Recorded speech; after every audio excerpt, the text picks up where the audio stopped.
אוקיי, זה מצלם. אז היי, אני גברת מטולטלת, ואני הרגע איבדתי את האנונימיות שלי. אני עושה וידאו בלוג במסגרת החלפת פוסטים עם The question, השאלה באנגלית. כן, בסדר. וידאו בלוג ראשון שאני עושה, אז אני לא בטוחה מה אני אמורה להגיד. נתחיל עם דברים שאולי לא ידעתם עליי. דבר ראשון, אני בלגניסטית ממש נוראית. אתם לא רואים את זה, אבל המיטה שבורה שעליה מונח המחשב שלי כרגע מלאה בבגדים ומגבות וכל מיני דברים כאלה. אני לא מסתדרת עם דברים בתוך העונות, לכן גם את רוב הדברים שאני רוצה לשמור אני פשוט עולה על הקיר. עוד משהו שאולי לא ידעתם עליי, מכיתה ו', סוף כיתה ו' אני חושבת, עד סוף כיתה י', הלכתי אך ורק במכנסיים ארוכים, בטענה שאני שומרת תניות רגליים. כרגע אין לי ממש בעיה עם זה, אבל אז הלכתי עם מכנסיים ארוכים לכל מקום. ישנתי עם מכנסיים ארוכים, הלכתי עם מכנסיים ארוכים לים.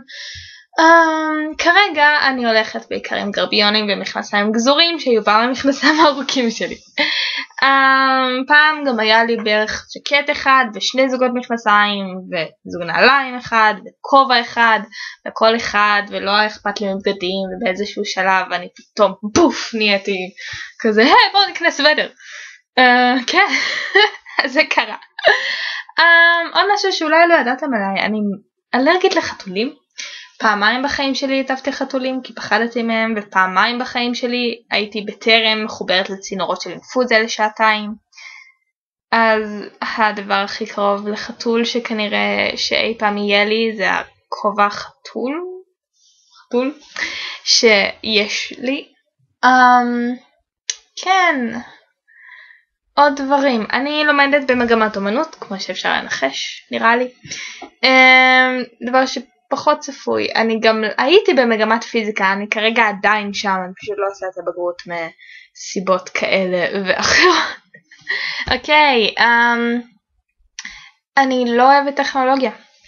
אין לי פייסבוק, הטלפון שלי משנת אלוהים יודע כמה, ואפילו המצלמה שלי, שהיא לא זו של המחשב, היא מצלמה אנלוגית שהיא עובדת על פילים, זו, אני קוראת לה אריתריאה. עוד משהו, יש לי משקפיים, הבעיה שאני לא יכולה לצלם איתם, כי אז עושה השתקפות על הזגוגיות, שזה בעיה, וכפי שאתם רואים השיער שלי לא מאוד כחול באור, כי אני לא עשיתי שורשים. לא צבעתי אותו מחדש כבר זמן מה. הצבע שלי על השולחן, אני פשוט צריכה ללכת לצפות ואני מתעצלת. על העיניים שלי אתם כרגע רואים את הצללית השחורה שקניתי לא מזמן, אני אף פעם לא שמתי צלליות לפני כן, כפי שאתם רואים. כזה, אוקיי. אבל אני מנסה. כן, אז זה מה שקורה. מה אני עושה בחופש? רוב מה שאני עושה בחופש זה בעיקר להיות בתל אביב. אם להגיד את האמת, אני אתמול הייתי עם אחותי, שבאמת היה ממש כיף, כל כך חמודה. לכבוד יום ההולדת שלה, שהיה לפני יומיים בערך, לא, יומיים לפני אתמול. קניתי שם את הסוודר הזה, וכל מיני גרביונים, וכל מיני שטויות כאלה. וכן, עקב זה שאני גם קניתי בפעם קודמת שהייתי בתל אביב, שזה היה ביום ראשון, אני כנראה לא אקנה שום דבר במשך שבועיים, שזה מקסים. אני די בטוחה שאני אתחרפן עד אז. אני לא יודעת איך אני הולכת לשרוד את זה, אבל אני אאלץ לשרוד את זה. עוד משהו, רוב הנעליים שלי שחורות, יש לה עקבים בשחור וכפכפים בשחור ונעל ספורט בשחור ומגפיים בשחור, ואני פשוט לא מסוגלת לעבוד עם נעליים צבעוניות חוץ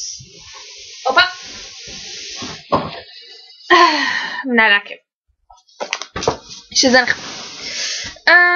כן, אז אני לא יודעת אם אתם יודעים את זה, אבל רוב הבלוגרים, מה שהם כותבים בבלוג זה לא רק מה שהולך להם בחיים. אז אם לרגע חשבתם שכל מה שאני יכולה לשבת עליו זה אופנה, לא. מאוד לא. חוץ מזה, כן, פחות או יותר, אין לי הרבה מה להגיד, אז אני מניחה שאני אסיים כאן בסיפורים האלה, המעניינים האלה. בסדר, מקסימום אני אעשה את זה עוד פעם.